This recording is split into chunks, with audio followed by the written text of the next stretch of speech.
Ladies and gentlemen, welcome to my channel. Today, we're going to learn from one of the greatest speakers of all time, the GOAT, the greatest of all time, Les Brown.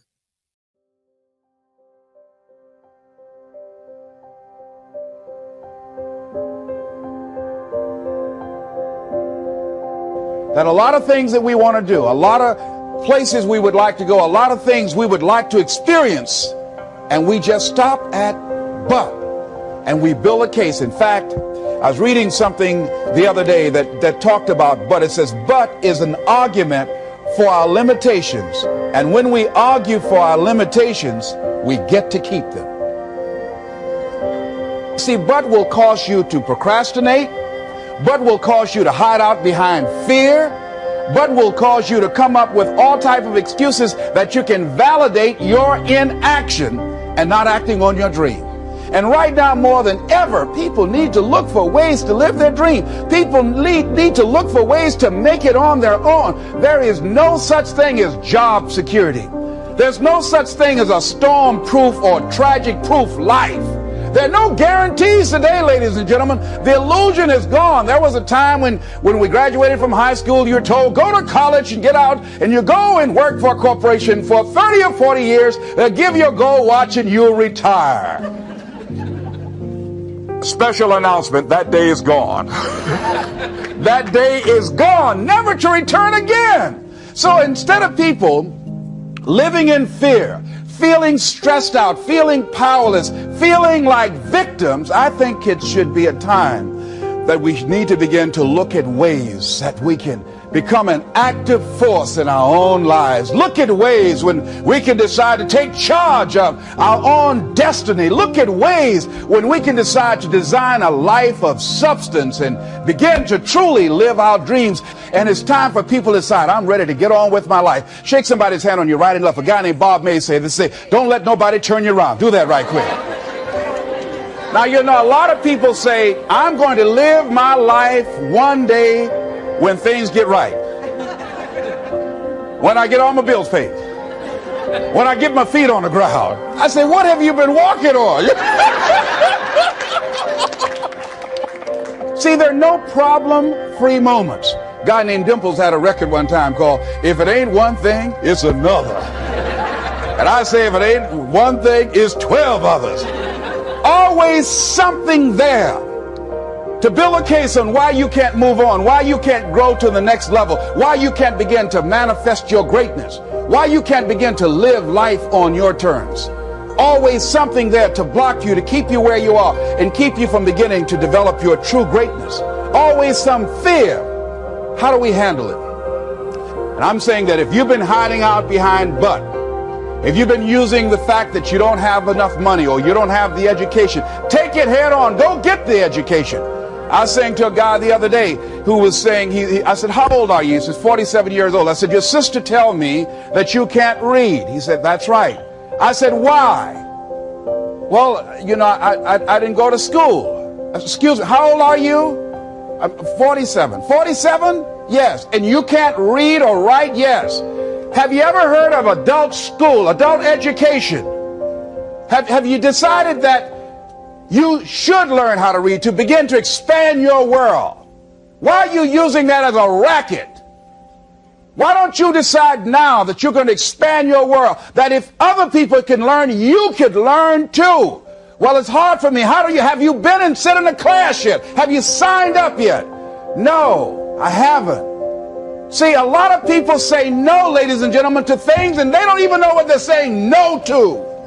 They haven't even challenged themselves. He hasn't even gone to sit into a class and say, teach me how to read. Instead, it's been easier for him to go through life, he thinks, trying to play a whole con game, pretending he knows how to do something that he doesn't know how to do. And you know what? Most of us go through life like that. Most of us go through life pretending that we're satisfied where we are, pretending that everything is okay, pretending that we don't have any special goals or ambitions or desires, when really deep down inside we do really want more. But if you look at our behavior, if you judge based upon what we do, That really will tell you some true stories about people, because you have to judge a tree by the fruit it bears, not the fruit that it talks about. See, a lot of people pretend that they want more out of life, but all you have to do is watch their actions. That will tell you something. So I used to pretend that I wanted to lose weight, but how could you tell I was pretending? Watch me when I have a piece of sweet potato pie. Let me get within walking distance of some peanuts, some potato chips. See, I was pretending that I really wanted to lose weight. No, you just watch what I eat. I tell you what I'm seriously committed to. People tell you, oh yeah, one day I want to have a restaurant. See, they're pretending they want to go into business for themselves. They're not serious. How can you tell, Les? Watch their actions. Watch what they're doing. The proof is in the pudding. So if you want to do something, if you thought about something you want to do, take it head on. Decide that you're going to start looking at it, start doing research on it, start tackling it, start becoming involved in whatever and wherever it might lead you, to begin to explore the possibilities in that particular thing that you're seeking, so that you can begin to learn all you can about it. Decide that you're going to face it, that whatever shortcomings you have, that you're going to strengthen yourself there. Whatever training that's required, that you're going to go get that training, that you're going to get started right now. George Washington Carver would say, do what you can, where you are, with what you have, and never be satisfied. S.B. Fuller used to say, and you heard Joe Dudley talk about, always strive to be more than that which you are. Yeah, don't get satisfied with yourself. Always know that wherever you are, you can enjoy more, that you deserve more. But most people, you know what they do? Most people go through life quietly and safely, tiptoeing to an early grave. Find out what it is you want and go after it as if your life depends on it. Why? Because it does. People that have found their passion, people that found the things that they love, people that have found the things that they can pour their lives into, those people live longer. I was in New York and I had to do a seminar at a special church, and a guy by the name of Reverend Johnny Youngblood. And I said, how is it that you were able to build this big housing facility and got all of the various community and religious groups together to have this dwelling for 2,000 residents that were once homeless? How were you able to take on this responsibility? Wasn't it overwhelming? He said, the kind of work I do, he said, it's in me. I've got to live what's in me. And I think that's everybody's desire in life. You got to live what's in you. Life is just too short and unpredictable. But what do we say? But there always be tomorrow. Oh no. There's no guarantees you're going to show up tomorrow. There are a lot of people who were here yesterday that they're not here today. There are a lot of opportunities that were around yesterday. They're not here today. Oh, you can wait, but you know what Abraham Lincoln said? Well, good things might come to those who wait, but only the things that have been left over by those who hustle. So who want to go through life picking up leftovers? You deserve much more than that. The leftovers is somebody has left you. So take it head on, begin to explore. Here's something else. Decide to do it now. Decide whatever you want to do, that you are now going to become actively involved right now, exploring the possibilities for you. That you're going to look at it and do just a little bit of it right now. When I decided to become a speaker, I didn't just quit my job and just ran out and say, I'm a motivational speaker. No. What I did was, I decided to start looking at other people that were involved in the speaking profession. I volunteered to work with some speakers so that I could learn. Whatever you want to do, get your feet wet. Gain some experience doing some volunteer work in the area and find out whether or not this thing you want to do will fit for you. A friend of mine told me he wanted to have a restaurant. I said, have you ever operated a restaurant before? He said, no. I said, well, really, you don't even know if you want one. I said, what's your expertise? What do you bring to the table? He said, I can cook real good. I said, well, what about the management side? What about the business part of the restaurant? You're not going to be cooking all the time. Somebody's got to receive the money. Who's going to manage the personnel? He said, you got it right. You got a point there. So this guy got a job in a restaurant in the evening time on a part-time basis. After doing that for a while, he said, you know what? I think I just want to be a chef. He said, after working there, people didn't show up to work. He said, it's hard to find the help. People weren't responsible. The headaches, the guests were just giving him problems day in and day out. They weren't ever satisfied. He said, no, I just think I'll stick to cooking. See, you got to find out what fits for you. Because you might decide that after you go up in there and examine it and experience it and get some experience under your belt on it, well, you say, this is really not what I want. This does not fit for me. So decide that you're going to do that. Now, John H. Johnson said something that's very important. He said, there's no defense against an excellence that meets a pressing public need. See, whatever you decide to do, look at it and find out, what is it that I have that I could bring to the table that can begin to enable me to ensure that I could be successful in this? Where is the opening for you? There's room for you out here in the arena called life. There's room for you to come out and live your dream. Don't allow but to keep you in the corner or keep you up in the bleachers looking at life, being a spectator, not being a participant, making a difference in life. I believe that all of us came here with something. All of us showed up to give something, and that nobody's going to give that service that you have to give. No one's going to produce your product. No one's going to write your book. No one's going to open your academy. No one's going to begin to create your daycare with a special curriculum to help to cultivate the high self-esteem in our children. That's your idea. And if you don't bring your idea out here, when you die, all of us will suffer because we've been deprived of your genius, because you allowed but to keep you in the bleachers and not pursuing your greatness. You take it to your grave with you. And that's what most people do.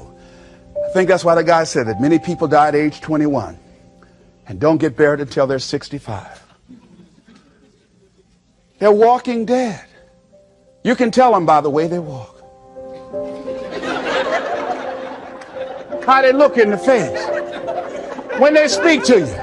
I was giving a speech in this high school, and a lady came after school. She said, Mr. Brown, I want to talk to you about my son.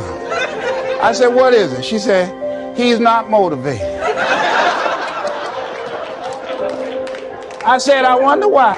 You got to have energy, ladies and gentlemen. You got to have life. If you're excited about what you're doing, even in the area of selling, you know, people don't buy because of logical reasoning. People buy because of your way of feeling. People don't like to be around dead people. No, let the dead bury the dead. No, keep them away from you before they grab you and want to hold on to you or something. So the fact that whatever you do, you want to be excited about it. You want to have the kind of excitement that is so contagious that people want to be around you. Because whatever you're doing, whatever you talk to people about, this particular idea that you have, they're looking at you and they want to know, do you believe it? And are you the kind of person they want to be in business with? And if you're not positive, if you're not energetic, if you're not fired up about it, how can you expect anybody else to be fired up about your idea? Am I right? All right, repeat after me, please. I'm going to be fired up about my dream. I'm going to go at it with everything I got. Shake somebody's hand on your right and left and say, you got what it takes. There are a lot of people who say, but I tried once or twice and it didn't work out. And so they use that as an excuse not to ever come out again. Guy said, if at first you don't succeed, you're running about average. So if you have come out here with an idea and it didn't work out 2 or 3 times, well, that's all right. You're running about average. You know, I heard something, a jarring question. It says, why is it that people prefer known hells to unknown heavens? You know why? Because it's comfortable, ladies and gentlemen. I remember I was in a service once, and I heard Dr. Johnny Coleman give this example. She talked about a man who had been captured behind the enemy lines in a war and was sentenced to be killed or another option. The captain said to the guy, listen, he said, tomorrow morning at 6 o'clock, you can face the firing squad, or you can go out this door over here. And the guy said, what's out the door? He said, no one knows. All we can tell you is just unknown horrors. He thought, and the next morning he selected the firing squad. After the shots rang out, the captain's secretary said, what's beyond that door? And he said, freedom. But very few people would select to do it because it's unknown. See, a lot of people never live their dreams. A lot of people never do the things they want to do. A lot of people stay on jobs where they're miserable. I read an article called, "Is Your Job Making You Sick?" A lot of people, some of y'all know about that already here. So go on and say amen. It's all right. That one lady told me, she said, when I used to go to work, she said, when I stepped in the door, it felt like a refrigerator dropped on my shoulders. How many of y'all understand that kind of feeling? They were miserable, just hated to go after 60 minutes on Sunday afternoon. Or come Monday morning, my head used to throb. I just couldn't take it. Didn't want to go sometimes just for the heck of it. I just drive on by. Whew, I used to hate to go to work. Many of us choose an active living death. Many of us are walking dead. The walking dead. That we're not doing what we want to do. Many of us stay in relationships where we're dying together rather than growing and expanding and living together. We're miserable, but because we don't have the courage to see ourselves beyond that relationship that has turned toxic, we go through life living dead people. And then you can always tell couples that have been together for a little while. Go in a restaurant, the ones sitting side by side, giggling and talking to each other, feeding each other with their fork and spoon, they just got together for 1 week. You see them in the car, they're sitting all up each other, hugging and stuff. Oh, they've been together about 3 days, all right? But if you see people sitting in a restaurant, see a couple, and they're sitting in front of each other. Takes so long for this food, I wonder when they're going to hurry up. Those are the married ones. But what if I know people have been married for years, living in 2 separate rooms, sleeping in 2 separate beds? Well, it's cheaper to keep it. Not necessarily. It's according to the price you want to pay. See, the price of peace of mind, the price of living the truth, of being honest with yourself and say, wait a minute, it's got to be more than this. So you've got to decide, wait. Even if things don't work out, even if I experience defeat or failure, that does not make me a failure. It's a difference between failing and being a failure. If things don't work out, if you don't produce the results you want, that's all. But don't confuse who you are with the results that you produce. I used to be a state legislator in Columbus, Ohio. And I remember once I was going to introduce some legislation on the floor, and after getting that legislation passed, a guy came up behind me, and he had some legislation that I opposed him on that. And I was about to stand up to debate this guy, and the guy next to me said, "Excuse me, don't debate that guy." "Why? Do you know who that is?" I said, "No, it's Will Kosky from Toledo. It's a bad dude. He's a lawyer, Les. That man can debate." "I don't care. I'm Les Brown, Mamie Brown's boy."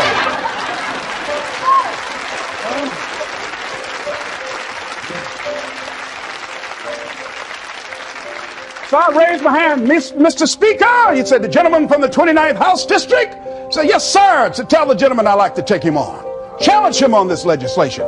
He said, Wilkowski said, "I would more than like to, Mr. Speaker." Everybody would say, "Whoa."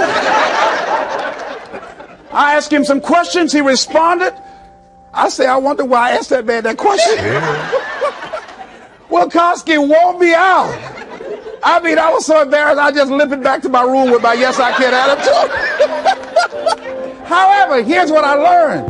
When you win, see, if I win a debate, I win because of what I know. When I lose because what I don't know. So I had to check out, what is it that I did not know? I wasn't prepared. I did not do enough research. I did not do my homework. So he handled me like he wanted to. So I came back again. I waited on some other legislation, did my homework, but he was more than able to take me out again. But pretty soon, each time it would become a little bit more difficult and a little bit more difficult. And the older guy say, "Would you argue in behalf of this legislation for me?" I said, "Sure." I started volunteering to do work in the legislative committees for the older guys. I said, "Absolutely." And the more I did it, the better I became. And then people began to start respecting me. And when I would ask and say, Mr. Speaker, I'd like to speak on that bill, some guys' lips start trembling and stuff like, Jimmy, wait a minute. Thank you very much for watching, and if you have found this video useful and insightful, please share it, like it, give it a thumbs up, share it with friends, and remember, if you want to make it in life, you've got to take action, and take action now. I thank you. Until next time.